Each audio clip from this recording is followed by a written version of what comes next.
Most people think that if you just keep working hard enough, someone will notice. But the truth is, hard work alone won't get you promoted anymore.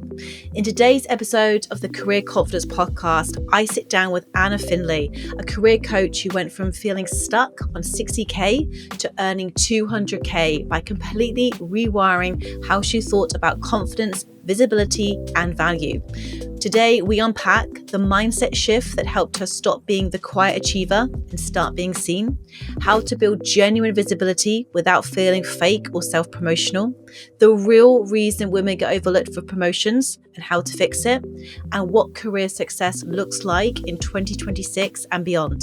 So if you've ever felt undervalued, invisible, or stuck at the same level year after year, this conversation will show you how to step into your power, back yourself, and finally get the opportunities that you deserve. So get ready, because this episode might just change how you see your career forever. Let's dive in.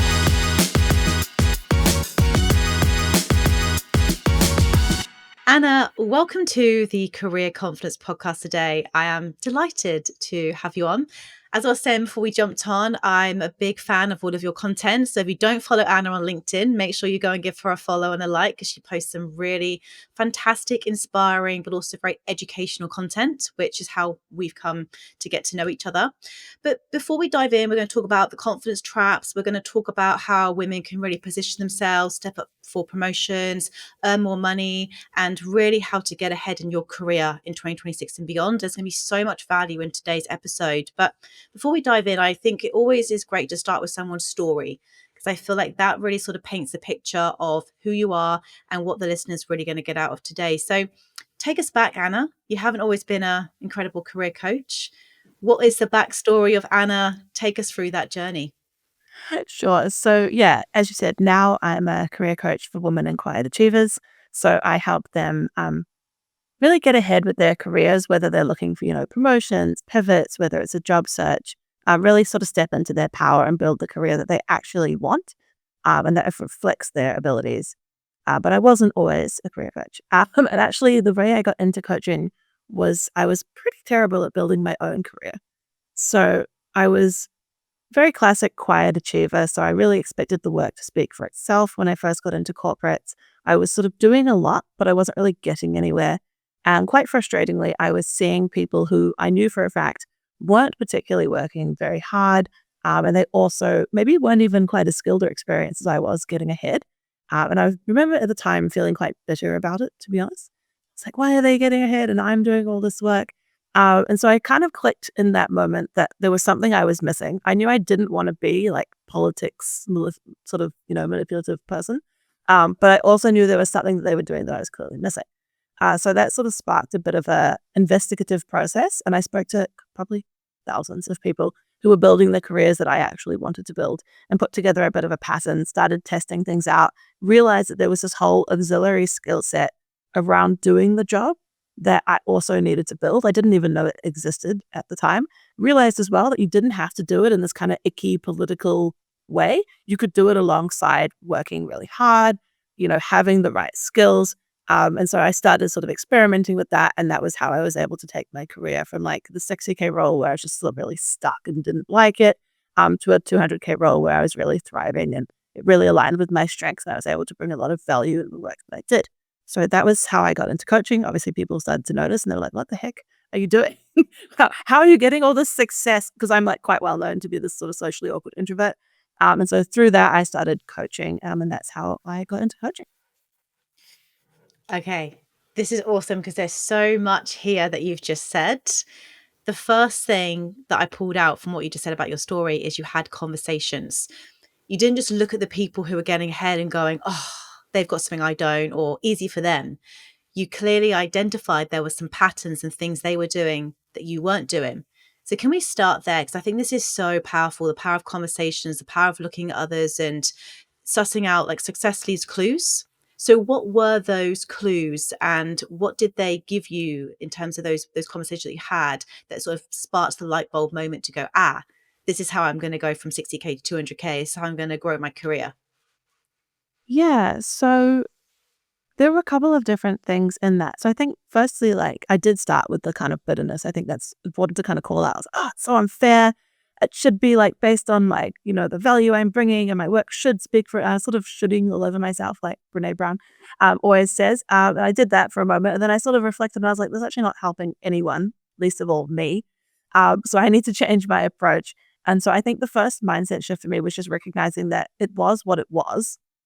And I wasn't going to change it by thinking it should be different. So I should go and understand it because, I was missing something and I could sit there all day and go, hey, this should be different, but it wasn't going to be different. So I needed to accept it for what it was and then kind of, develop a curiosity. And so through those conversations, there were quite a few things that came out.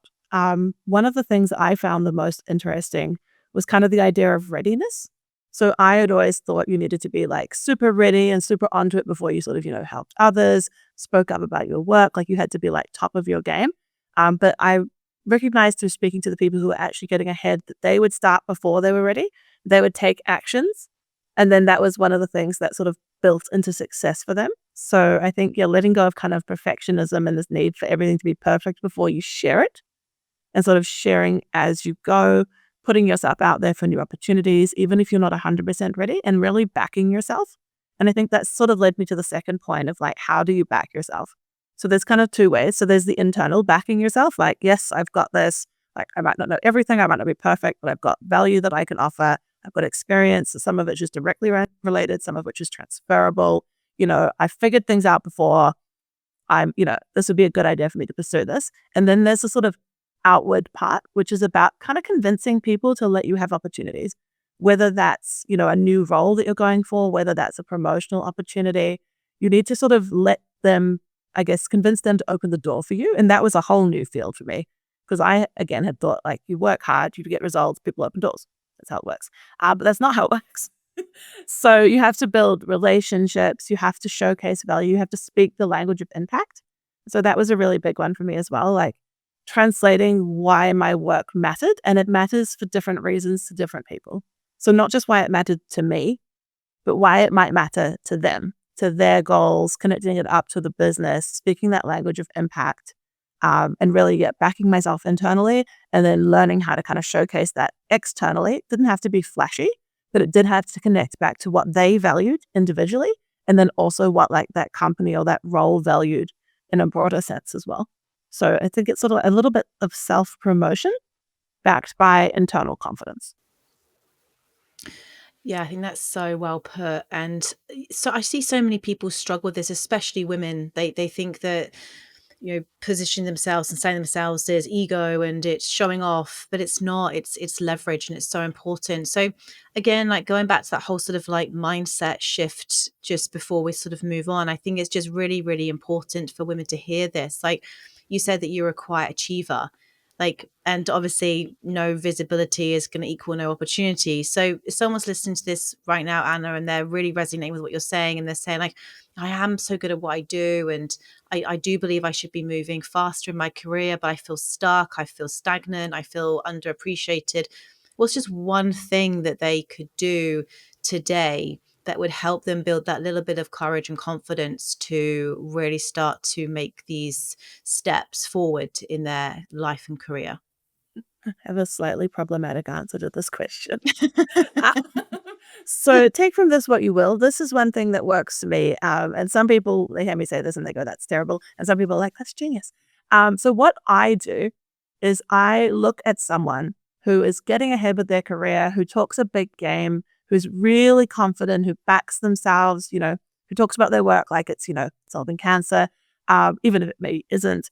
And I look at someone who's like that and who's slightly worse than I am at my job, in my opinion. They don't have to be terrible. But if they back themselves that much, then I use that as kind of like a mental pillar to go, okay, well, they're backing themselves to this level. And I think they're really only achieving down here. So if I'm achieving, up here, then I should at least be backing myself to this level. So I call this the Bob method because the colleague that I thought of when I first did this, his name was Bob. It's not his real name. So I call this the Bob method and it works for me. It's slightly problematic, but it helps me really kind of ground myself and like, what's the acceptable level of promotion for related to skills? because they're not actually related. Like you find a lot of people with skills down here who back themselves up here. There's lots of people with skills up here who back themselves down here. And so maybe comparison is not the best way to do it, but I find for me that it helps me in those moments.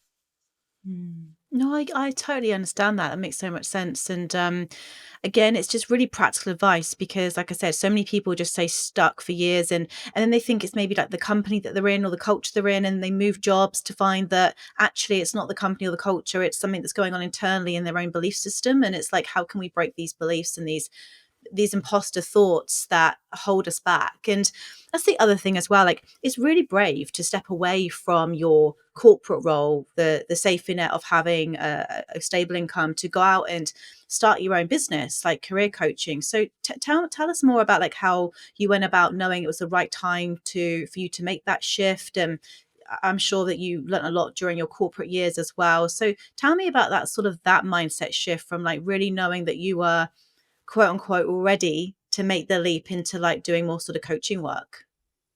Yeah, so I think this follows the path that I've been on ever since I really kind of got into centering my career and figuring this all out. So what I do in order to sort of design my career path, what I did at the beginning was I pivoted to a different role. So I was in project management. I moved to human-centered design. And the way that I did that is I mapped out all the strengths and the things that energize me, the things I did really well. And then I mapped out on the market the areas that value those strengths and skills. And then I was able to reshape and pivot. And ever since then, I've just been looking for roles that let me do more of the things that I love and less of the things that I don't. And so that naturally progressed into kind of more strategic work. I was coaching more junior people. I had a portfolio career, so I was working in corporates 4 days a week. I was coaching the other day on the side. And I just sort of, followed that path of like, what's energizing me right now? What do I actually want to be spending my time on? What are the things where the clock is, slowing down and then like, oh God, it's such pulling teeth. And I was finding more and more that when I was in my corporate role, there was the moments of flow where I was doing more of like facilitation and coaching. And when I was actually doing like the human-centered design work, I was seeing the clock starting to slow down. And I was kind of waiting for those days where I could get back into, working with my coaching clients. And so for me, it's that internal compass where I'm like, all right, like my energies let me know that I need to be moving into more of that. And then it was just, how do I make that happen? What does that look like in terms of like, the practical realities? What skills do I need to build to be able to scale a coaching business? Because it's quite different than doing it, on the side. So that was, I guess, how I knew I was ready. I've been mapping it sort of consistently for my whole career. And you can tell in those moments, your body will tell you. It sounds kind of weird to say it like that, but like it will tell you if you pay attention.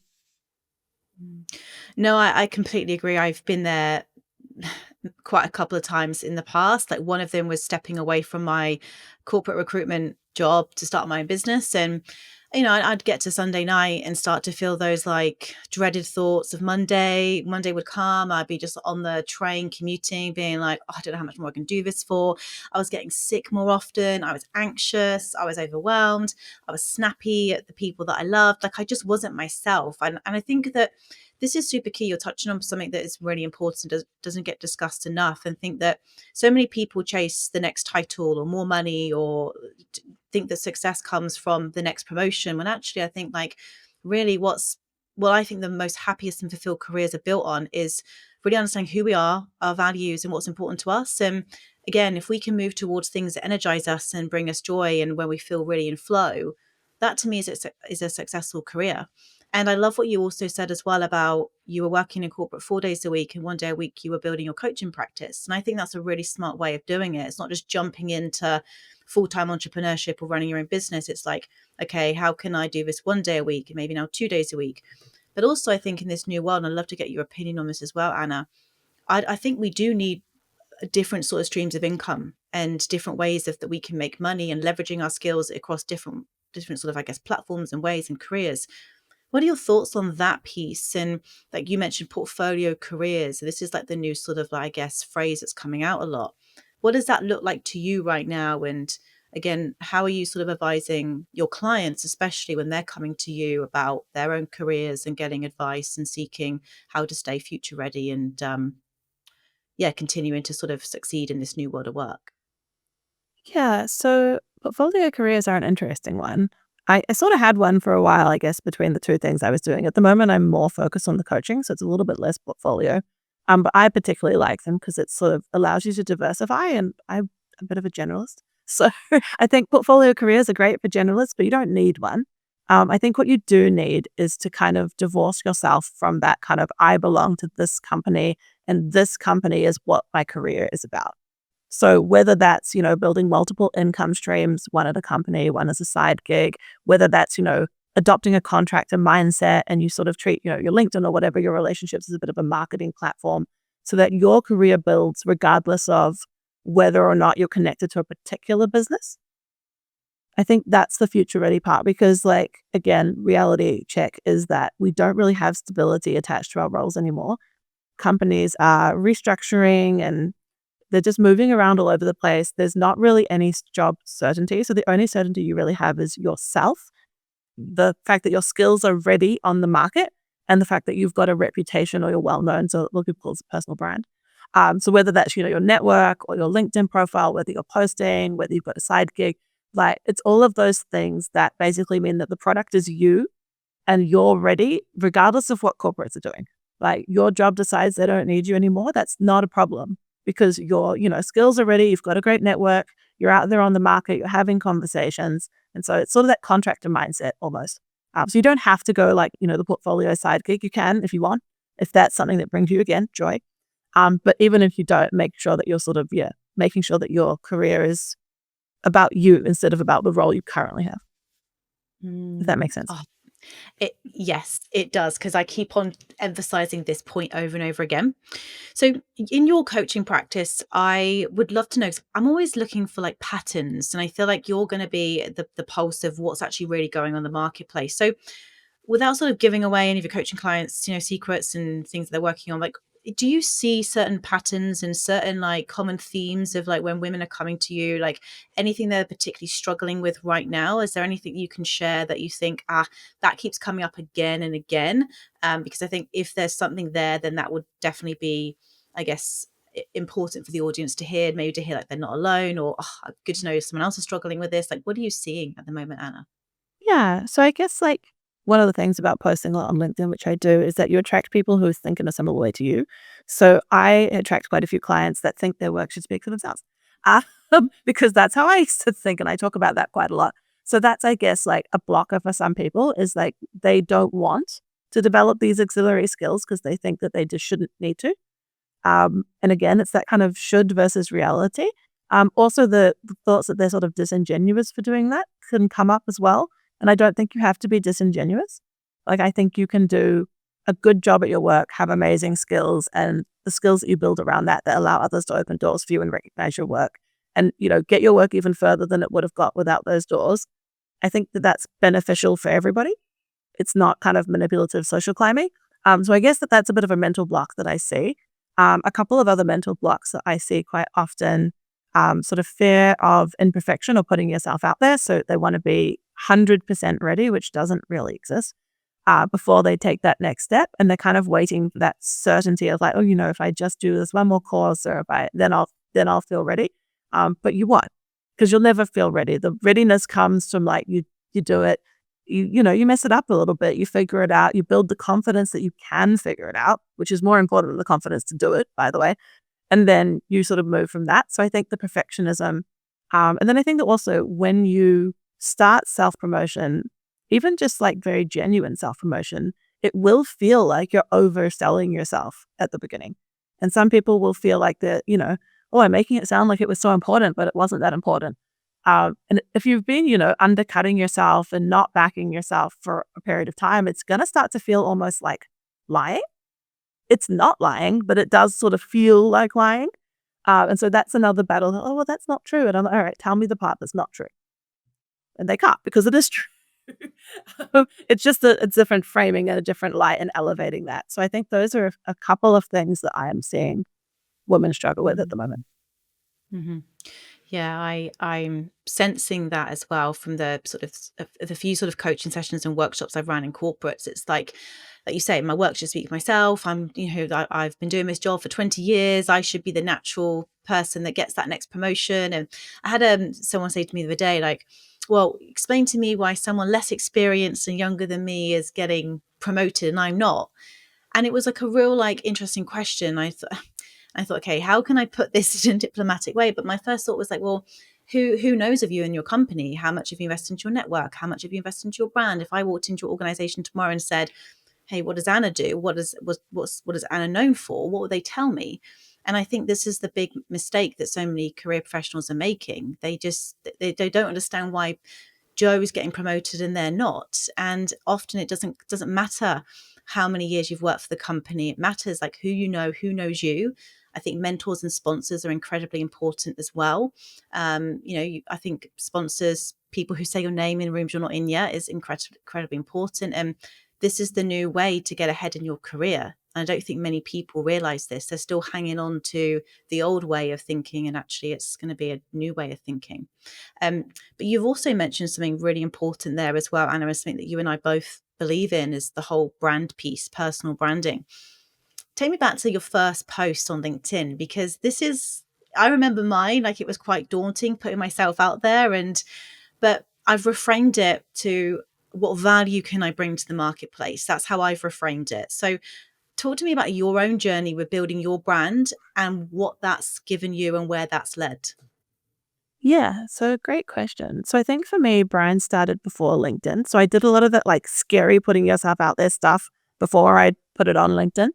So for me, the most terrifying part about building my brand was actually networking conversations when I first started, because I'm, socially awkward introvert. So that was my biggest hurdle, was like actually just messaging someone and being like, hey, could we grab a coffee? Which seems very easy to me now, but at the time I was absolutely terrified. So it's just flexing that muscle. So that was probably my most stressful, like personal brand journey. The LinkedIn stuff for me, I know a lot of people have struggled with it, putting themselves out there. I think as a woman, putting yourself out there can be quite scary. Like I have had icky men in my comments, that does happen. It happens more the wider your audience grows as well. Like you get a lot more love and support and you reach more of the right people. But obviously as you, expand your audience, you also get more of the icky people. It does happen. So that's probably the most stressful part of LinkedIn for me. But yes, this year I started, I guess, really focusing on LinkedIn. So I decided I was going to post every day for a year. So that's been my year this year since January. I think I've grown my following about 20,000 followers by posting every day this year. And so heaps of learnings. I think one thing I wasn't expecting from it is like the more I've externalized my thought process and I write for my younger self. So similar to you, I'm like, what value can I bring? Like, what would I want to know before I knew all this? Like, what do I wish someone had told me? So I always write for my younger self. And so, yeah, through externalizing all these thoughts, it's had so many flow-on impacts. Obviously, it's the way we connected. I've connected with so many different people. It's been amazing. I've, had opportunities open up. I've been on multiple podcasts that I wouldn't have been on. I've, partnered with different organizations who work on women's careers. I've met lots of other fabulous coaches from like all over the world. Obviously, I've seen an increase in clients. So there's that as well, because more people can find me. So like, those are some of the, I guess, like markers of success. But then also like, I found, externalizing my thoughts, which I don't usually do because I'm an introvert, has actually been really helpful. And it's made me a better coach. And it's made me have to stop and think about like, what do I actually believe? What do I stand for? What's my opinion on all these subjects? What's it based on? Because it's not just like an uneducated opinion. Like there's a reason that I think it's this, and it's because I've seen all these, patterns like you mentioned before. So I think, yeah, it's really solidified a lot of, who I am, what I stand for as a coach, what I stand for as a person, and just opened up so many awesome opportunities. Yeah. And again, everyone I speak to who's building their own brand, and it doesn't have to just be on LinkedIn online, it's actually in the workplace as well, right? So when I say personal brand, and I'm sure you feel the same way, it's like, who knows you? What are you known for? What do people say when you're not in the room? Like that's kind of your brand. And the more you can really be intentional about building it, I believe the more, well, bigger and better the opportunities will come. And from a recruiter standpoint, when I go onto people's LinkedIn profile, which I don't just look at someone's resume now, I go straight to their LinkedIn. And if they have posted something interesting or reshared something interesting or even written an article or done something, it instantly is credibility for me. I'm like, this person clearly cares about their industry. They want to offer value to the marketplace. Yeah, I want to give this person a call. They've obviously got something interesting to offer a business. And I think this is going to become more and more important as the marketplace is more competitive. Like you say, like restructures are happening thick and fast. AI automation is going to disrupt everything and everyone. And I think the one thing that we can all focus on that can't be taken away is who we are, the stories that we have, and the value we bring to the marketplace. And that's why I'm going all into my brand. I see you do the same, Anna. And I want everyone to sort of like, I guess, adopt this same mindset that this is who you are, this is your stories, and this is really, really powerful career currency now to share it. And don't be afraid of putting yourself out there. And like you, I've had the same kind of things happen, but it's few and far between. And I feel like LinkedIn, especially, is a good platform because it's professional. I get a lot more on TikTok, random comments and stuff, not as much on LinkedIn, thank goodness. But when you're putting yourself in the arena, you are going to get it. But the benefit outweighs the negative, in my experience. I think you'll probably testify to that as well. Yeah, 100%. I think it's just I only mention it because it's something to be kind of aware of. Just don't get sucked in. I heard this really interesting expression from some American chick I was speaking to, whose name I've completely forgotten. She's like, "Oh, just block them and bless them," in this incredibly southern accent, which sounds so much better than when I say it. And I'm like, yeah, that's exactly what you should do. Bless them and block them. Like, you don't have to get like pulled, sucked in. Doesn't have to be like, don't get back to them. Don't get triggered. Just whatever. Bye. I think that's the right energy. Yeah, because that, I think when it first happened, I remember I got into a recruiter from the UK decided to absolutely like slam me in the comments of my posts. It was the first time it had happened, it happened before I started posting every day. And I remember just being so incredibly thrown. But I'm really glad that that didn't stop me. And I think that's why I bring it up. I'm like, okay, cool, that happened. It's fine. I now, since now, have the better sort of skills to deal with it. And sort of just like let it go, like water for ducks back kind of situation. But it will happen the bigger you grow your brand. But I don't think definitely doesn't outweigh the positives of doing it. Yeah. And my frame is hurt people hurt people. Like if you're going to go onto someone's profile or online space and make a nasty snide comment, I actually have nothing but empathy. I'm like, I really hope this person's okay because they must be having a really tough time in life to come on and do something like that and make a negative, nasty comment. Like I don't understand it personally. I'm a big supporter of everyone. So I'm like, share, comment, like she's doing fabulous things or he's doing great things. Like, but again, I'm not in a bad place right now.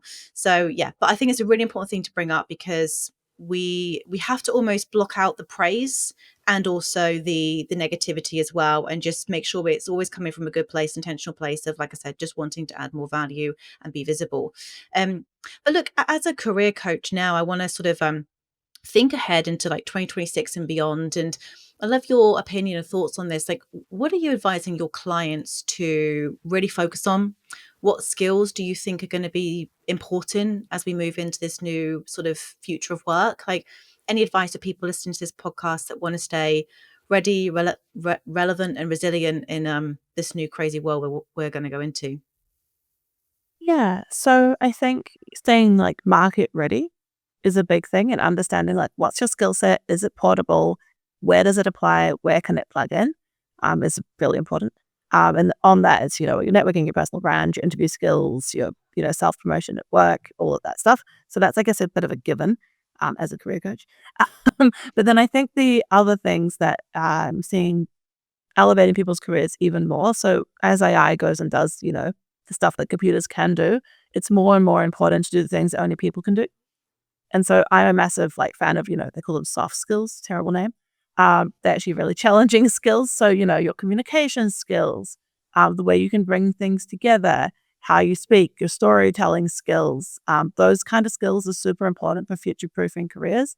And then I think as well, like understanding how technology and AI is evolving in your industry and what the expectations are. So I work, because I have a background in human-centered design, I work obviously with quite a few designers. And we're seeing like a big shift into kind of product, and there's a lot of AI that's starting to go into like development and coding and even like wireframing. So there's tools. I'm like, are you aware of what they are? Are you aware of how they can help you, be more efficient in your role? And I'm sure most industries have their own kind of version of that. And so, are you aware of what it is? Do you need to upskill? How can you how can you use it to kind of help your career as opposed to kind of compete against? Where do you need to, become more human, and where do you need to leverage more robot? For Yeah. lack of a better way of explaining that. Yeah. So I think that's a really crucial thing. And I think as well, like don't shit all over yourself. Like, oh, well, you shouldn't be, using AI. People shouldn't be like, the situation is what it is. And we have to respond within that. Mhm. Yeah, I'm with you 100%. And I agree. They're not soft skills. They are very hard skills. There are human skills that we all need to double down on. And one thing that I'm continuing to work on, and I'd love to know like what your focus is going to be next year. But I used to be terrified of public speaking. I used to, when a camera was on me, I would just freeze. And this is going back like 4 years ago now. I honestly couldn't have done a podcast. I couldn't have spoken to camera. I certainly couldn't have got up on in front of a boardroom or stage and even say my name without breaking out into a sweat and almost passing out. So this has been something I've continued to work on over the last like 4 years in my career. And thank goodness I did start when I did, because I wouldn't be where I am today. And I will continue to work on that. The communication skills, verbal, written, like all of that is going to be really important to me. I think that's going to be, like you said, your ability to storytell, your ability to express yourself. What's something you're going to work on in your sort of business and your life? Like, what can you share with us that you think is going to be really important for you to keep on moving your life and your business forward in 2026? Yeah. So there's probably two things. So I think I'm working on community. So at the moment I work one-on-one, and I would love to offer community to the women that I work with, because so many of them are seeking it. And I'm only one person. So I feel like that's really important. So I'm launching a group kind of program in the new year. And that'll be a space where you can work, one-on-one with me, but you can also, I guess, get community support, find people on similar journeys. And I think that's so important for women particularly, especially women who are in, male-dominated fields or that kind of thing, which is a lot of the people I work with, because I work, people in tech and finance and stuff like that. So I think that's something I'm definitely working on. And I think it's something that I've undervalued myself in the past. Like, I'm a bit, because again, introvert, I'm like, oh yeah, I can do it by myself. But I'm beginning to realize that just because you can doesn't necessarily mean you should. And that you can definitely benefit from the community and that sort of emotional support side, and that feeling again of like not being alone, kind of what you said before. Like, can other people see that there are people going through the same things? So community is one thing. And then I think, similar to you, being more articulate. I'm not terrified of public speaking, but I do tend to kind of, as you will be talking, as I do it right now, I sort of just speak and I like, actually stop, get your message clear. And I think that's going to be helpful for like my marketing, my message, but also when I go on engagements like this, because it's fine to show up and be confident and talk, but like maybe get a bit clearer on what you're saying before the words start coming out your mouth, Anna. So yeah, I think that's the articulate and the community will be the two things for me that I'm working on next year. But you know what? I absolutely love that, because I so I obviously have this weekly podcast and I've had it for the last 2 years, and I I deliberately listen back to myself, and I do it not to pop myself up, far from that, but I do it because I go, oh, okay, that you could have said that better, not to pick myself apart, but because I want to get better. And I love it that you were just so honest then, because this is what we don't hear enough. We see like the peak of success. We're going to see Anna in the next 5 years when she's talking on stages, when she's, going on podcasts worldwide, and she just bang, bang, bang. Like, but I think you speak beautifully, by the way. So, and I think it's very authentic. It's very you. And I don't think we want to lose that, because then we're just no different to AI. We might as well just, have a fake profile and just become AI. I think it's our ums, it's our ahs, it's our authenticity, the way we express ourselves. That's what makes us human. So I don't want to lose that. But I love the fact that you have just embraced yourself, and you're doing it before you feel ready. Because if you waited and said, no, I'm going to wait another year until I've really refined my communication, my message, that's not how you get ahead. You get ahead, like you said at the start, by putting yourself in the ring and doing the thing before you actually do feel 100% confident doing it. And that's the big message. That's a big takeaway for everyone listening to this podcast. Like, you didn't come on today feeling 100% ready, and I didn't start this podcast feeling 100% ready, but that's how you learn, that's how you grow. And without all of that, you're never going to make progress. And I think it's a big myth that people got to wait. I'm going to do that public speaking course. I'm going to go and do that communication course, and then I'll do it. But actually, it's just putting in the reps and the time that builds the confidence. Yeah, could not agree more. I think, yeah, do the trainings. The trainings are great, but if you don't implement, that doesn't help. Like, you can't just do trainings and expect to get better. You have to, if you're going to do trainings and implement. And sometimes even just implementing is enough without the trainings. But if you want to do training, go ahead, but don't just do them and then do nothing else. Mm-hmm. And I'd love to know, like, I guess sort of like, as we sort of come to the end of the podcast, I'd love to know, like, what part of like building your network, you've mentioned community, and I think that that's such a, I would definitely go all in a community, because I feel like when women support other women, we can really do incredible things. What part of like as networking and been in your sort of like success of your journey? Because obviously you've mentioned, obviously you're an introvert, which means going and networking things can be really intimidating, but I do see that it's networking is becoming more and more increasingly important. Like they now say like 70% of jobs will come from networking, not just applying on job boards. So what advice would you have for somebody that's sort of wanting to, I guess, build their own network, and how have you gone about doing that in your own career and your own life? Yeah, so spot on with the networking events. Like when I first started, I have to network, so I used to go to a lot of networking events, and they're not really a space where I particularly thrive. I've got kind of a system to deal with them now. Like I'll find a group of women in a corner, and I'll just be like, "Hey, is this the introvert corner?" And they laugh, and then I chat to them. Um, so that's pretty I much love my like script for dealing with in-person networking. But I think for me, like it's developing the style that works for you. So I do a lot better with one-on-one. I do a lot better when we're exchanging information. We've got an actual topic to talk about. So for me, when I'm building my network, I'll reach out to people who are doing interesting things, and I'll ask them specifically about something that I've seen them do, or a company that they're working for, or how they made this particular pivot or whatever they did. So when I was making my own career pivot, I was reaching out to lots of other pivoters who had done similar. I was like, oh, you were a nurse and now you're a human-centered designer. Like, how did you do that? And having like really specific conversations rather than being kind of fluffy. And that was my style that worked for me. And then, I use LinkedIn a lot because I think it's a great leveler. Like I don't have, private school relationships and all those kinds of, things like that. So you can reach out to anyone on LinkedIn. Not everyone gets back to you, which is totally fine. It's their time and they decide how to use it. But it's a great leveler. So I think, one-on-one conversations around specific topics with people that I admired was the way that I kind of got into it. And I think as well, like it's an energetic alignment thing. If you're going to ask people for their time, you have to also be willing to give your time. So when people reach out to me, I'm very generous with my time as well. And I think that another thing that's been really helpful for this is kind of removing a competition mindset. It's particularly helpful when I've, gone into entrepreneurship, because there are some people who just don't want to talk to you because they're like, you're a competitor. And I think that's like really masculine energy. Like it's like very like scarcity mindset. There's actually plenty of people that need help with their roles. We all have something that we bring to the table that's unique. Someone who would benefit from working with me might not benefit from working with you, and vice versa. So we're all, there's plenty of clients, there's plenty of stuff. Like we don't actually have scarcity on this planet. It's engineered. I won't go too far down my like anti-capitalist patriarchy rant. But so I think that getting rid of that competitor mindset and sort of just, being really forthcoming with your energy, with your expertise, and other people will kind of come back to you. So I did that with my career, and I just took it on when I continued into entrepreneurship. And there are definitely people who meet you in that place. And they're like, yes, like, let's collaborate. We can discuss things. They're really upfront. So I've got heaps of people that I can reach out to and heaps of people that reach out to me.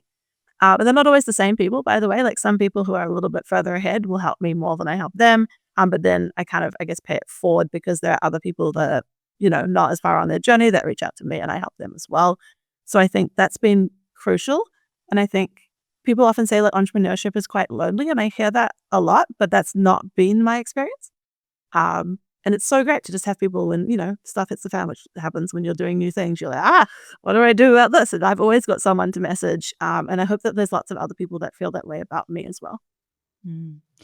I think that's, absolutely amazing and true in my own life as well. Like I feel like I've always, if ever I'm stuck, I don't just sit scratching my head. I've always got people I feel like I can reach out to, and that's the power of your network. That's the power of putting yourself in the right rooms and meeting the right people. And I've actually recently moved back to Melbourne CBD because I wanted to be more around a network of entrepreneurs again, deliberately positioned myself in like more of a co-working space again, where there's other people like doing similar things to me, because that's where I think it gets lonely. If you're in an environment where you're kind of like the black sheep, where you're like, hang on a minute, like, am I right for thinking this way? Or am I right for doing this? You can kind of get in your own head, and then you start to feel lonely. And I do think that there also, and I'd love to get your thoughts on this as well, because I think we do live in a world where people are obsessed with balance, and I think balance is, of course, like, but balance means different things to different people. Like balance to me now means having my mornings, for example, to go for my walk, sit and have a nice coffee, gather my thoughts. It doesn't necessarily mean taking long holidays or taking every weekend off. Like that doesn't mean balance to me right now.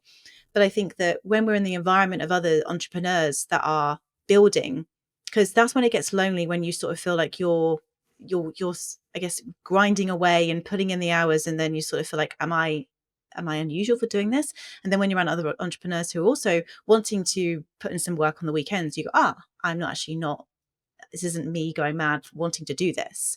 So I think it's the power of who you surround yourself with as well. And you've made some really important points there, that if you are going to go down more of like I guess a freelance portfolio career, building your own thing, you want to make sure that you've got your support network and your cheerleaders on, because if you start doubting yourself, which you will, it's great to have people to reach out to who are either further ahead or slightly behind, because everyone's going through the same thing and everyone's winging it and trying to figure out as they go. But yeah, I love what you just said then about having people around you, so when you get stuck, you've got people to call upon. Yeah. And being that person for other people as well. Like, I think a lot of people get hung up, like my clients, they're like, oh, I can't ask for help because I won't be able to maybe give help to that same person. It doesn't have to be like a one-for-one exchange. Like, if you're going to be available for people who are in, different perspectives, maybe a little bit behind on the journey, then other people that are more advanced will be available for you. And it's almost more like a chain than like a back and forth. Like, sure, if you can give value to someone in a networking sense, when they're giving you value, that's amazing. Great. You should do that. But yeah, it doesn't always have to be a like for like. I find it's more of an energy thing. Like, if you're super helpful, super engaged, willing to put in time for people who, you might not know, then people you don't know are going to be more likely to put in time for you. Yeah. It's just kind of how it works. Agreed. No, totally agree. What you put out is what you get back. We've spoken a lot on this about this. Well, we've spoken on many topics of this podcast. Is there anything we haven't covered that you want to just stay, anything you think is important to leave the listener with before we wrap up? I think probably one thing I haven't mentioned, and I probably should have, because you think you did ask me directly about this, but it's come to mind now, is that one of the things I see with women a lot of the time is that they're really concerned about investing in themselves. So whether that's, financial investment to work with a coach, whether that's time investment, like carving out time, energy investment, like they tend to put themselves at the bottom of the list, especially women with families, but just women in general. And there's a whole bunch of reasons that we've been sort of socialized to do this. But at the end of the day, like, if you are deserving of, firstly, a career that you really love and a life that you really love as well, and you can't pour from an empty cup. So if you're in a situation that's draining you, you're not feeling connected to what you're doing in your career, there's things that are, really getting you down, then everyone in your life is going to get a worse version of you. So it's not selfish to center yourself, even if it's just for a season. It's not selfish to carve out time for yourself. It's not selfish to take, massive chunks of change and invest them into yourself, whether that's, upskilling, whether that's coaching, whatever it is that you need to do. It's not selfish. And I think, more women need to be investing in themselves, because we see it. When women invest in themselves, everybody benefits. She benefits, her family benefits. There's even been, studies of giving like micro loans to women in communities and how much that uplifts the whole community. Educating women uplifts communities. Like, when we uplift ourselves, everyone rises with us. And so, you have to be willing to center yourself. It might feel uncomfortable at first if you're not used to doing it. But yeah, at the end of the day, like, that's the best move for everyone, and it's the best move for you, and you deserve it. I completely agree with that. And I'm so glad that you have made that point clear, because you are so right. So many women put themselves at the bottom of the priority list, and they wonder why they're exhausted, while they don't feel fulfilled. And then when, if they have got children, when the children grow up, it's like, oh, what's next for me? And yeah, I think we all need to carve out some time in our weeks to make ourselves a priority, even if it's just 30 minutes on the commute, or 30 minutes, just going for a walk around the block, listening to something. Like, we can all find those cracks of the day where we can just do something for ourselves to move our lives and our careers forward. And I think that's so beautifully put, Anna. So thank you for sharing that. Where can I send people to find out more about you, your coaching, and where do you hang out the most? I hang out on LinkedIn. I live on LinkedIn. I did before I started my coaching business as well. And anyway, so yes, that's the best place to reach me. It's got all my links to everything through there, and obviously you can message me on there as well.